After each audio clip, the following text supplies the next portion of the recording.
Hello, welcome everyone. Today, let's discuss John Milton and his famous works. John Milton is a very famous English poet, pamphleteer, historian, influential intellectual, and civil servant. John Milton's career as a writer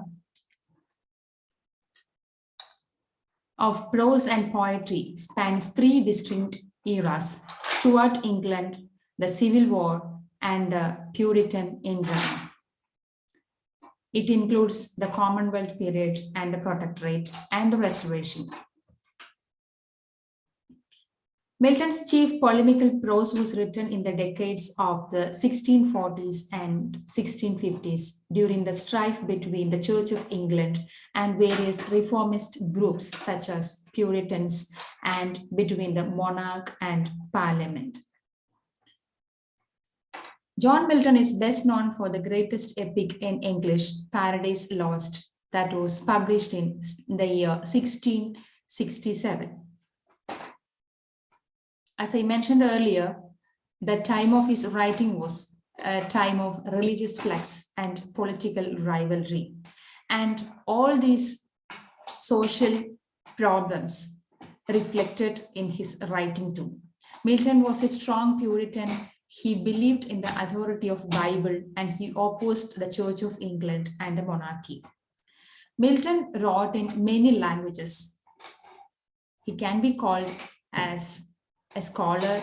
He was well versed in many languages. He wrote in English, Latin, Greek, Hebrew, French, Spanish, Italian, Old English, Dutch, Aramaic, Syriac, etc. And his scholarship in many languages became a reason for coining new words.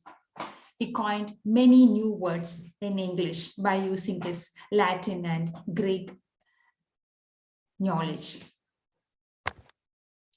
Let's discuss the major works by John Milton. The first one is Areopagitica. Areopagitica is a prose polemic against licensing and censorship.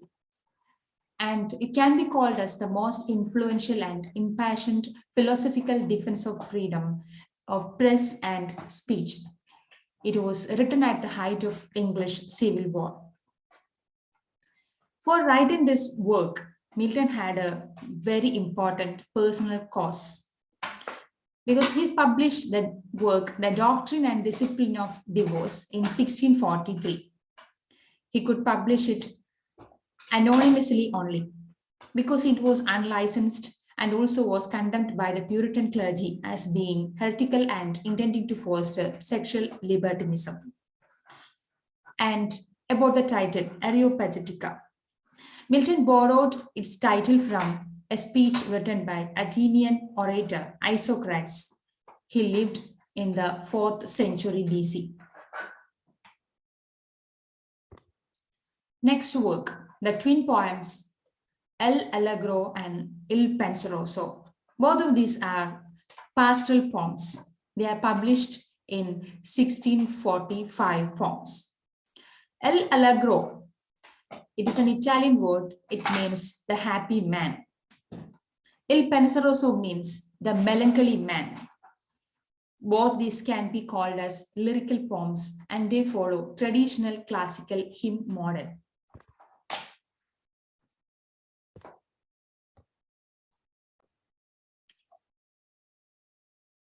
Next famous work, that is On the Morning of Christ's Nativity.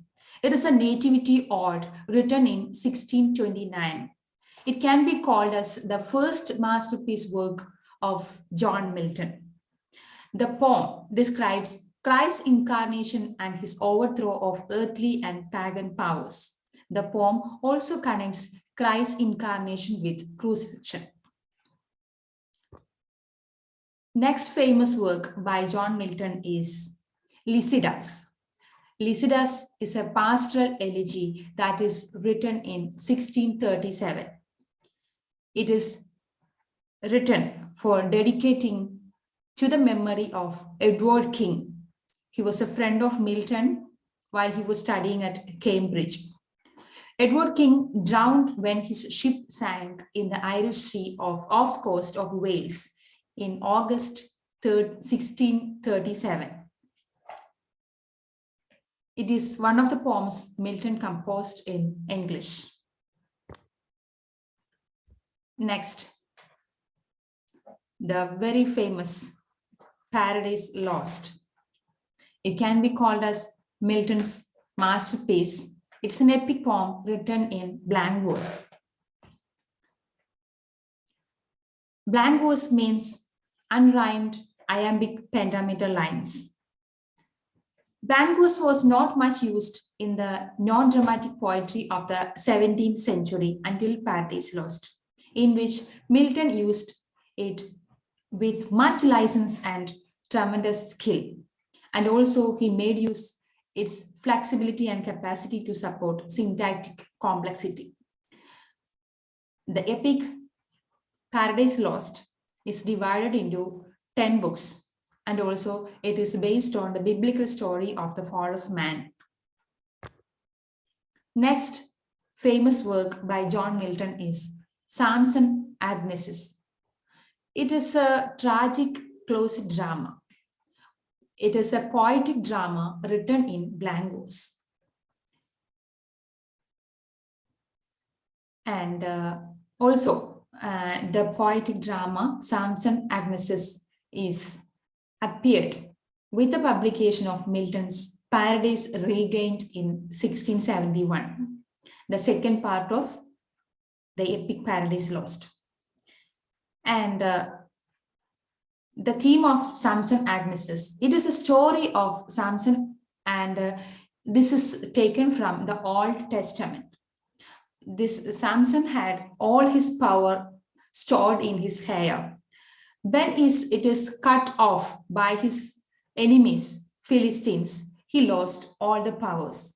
Like that, in that it can be called an autobiographical work. We can find some autobiographical elements in this poetic drama, because when he became blind, he is believing that he lost all the powers, like that. And Samson Agnesis, the title's meaning is Samson the athlete or Samson the wrestler. It is a Greek word.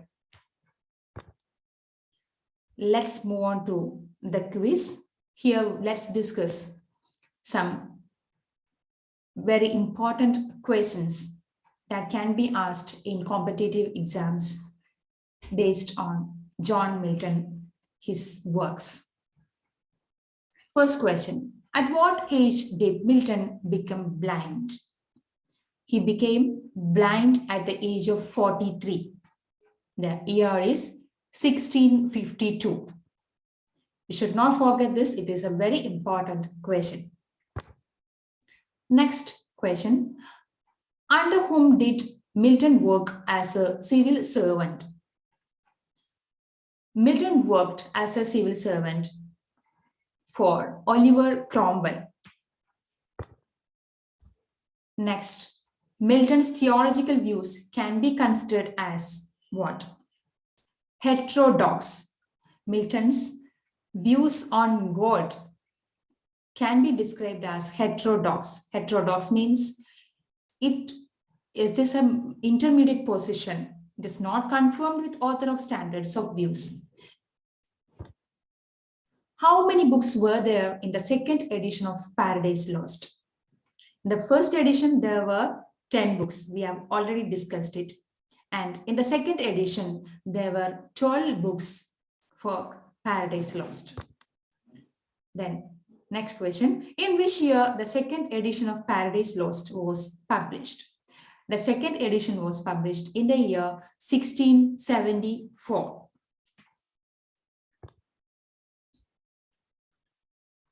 Next, what is blank verse? Blank verse means unrhymed iambic pentameter lines. Milton was a greatest master of blank verse. He used all of its possibilities in his works. Milton, thou shouldn't be living at this hour. England had need of thee. Indeed, But who was it? Summoning his ghost. Who has said these lines by calling Milton's ghost to his present time? That is none other than William Wordsworth. William Wordsworth is expecting his presence for using more of his possibilities in the Romantic era where Wordsworth lived. Then, next question. Following Parliament's victory in the Civil War, Milton was appointed to a position in Cromwell's government in 1649. What was his title? So, following the Parliament's victory, Oliver Cromwell selected John Milton in his government. And what was the title given to John Milton? It is Secretary for Foreign Tongues.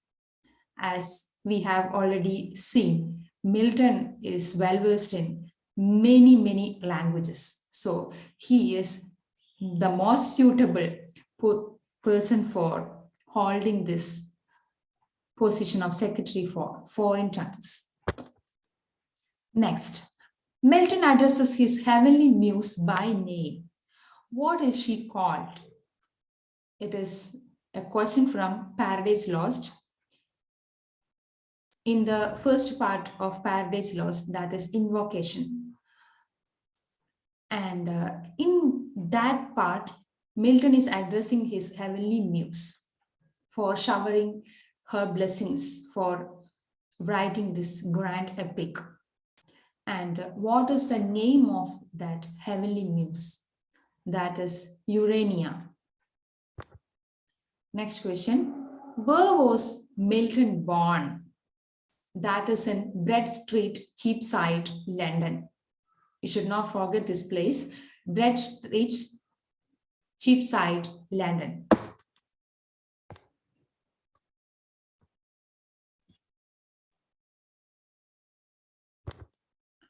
Next question. Milton's published his first poem in 1630 at the age of 22. Milton published his first poem in 1630. At that time, he was only 22 years. And what was the title? It is On Shakespeare. Next question. Name the masque written by John Milton. It is Comus. And it is written in honoring chastity. And this masque is presented at Ludlow Castle in 1634. Dash was an English metaphysical poet, satirist, and politician who sat in the House of Commons at various times between 1659 and 1678 during the Commonwealth period. He was a colleague and friend of John Milton too. Who is that? That is Andrew Marvell. Dash is a poem written by the 17th century English poet Andrew Marvell. The poem is an ode praising John Milton's epic poem Paradise Lost. The poem was first published in the second edition of Paradise Lost. So Andrew Marvell has written an ode praising John Milton's Paradise Lost. And also it was included in the second edition of Paradise Lost. Which was that poem? That is a question. Answer is On Mr. Milton's Paradise Lost. On Mr. Milton's Paradise Lost. Then, let's move on to the famous poem of John Milton.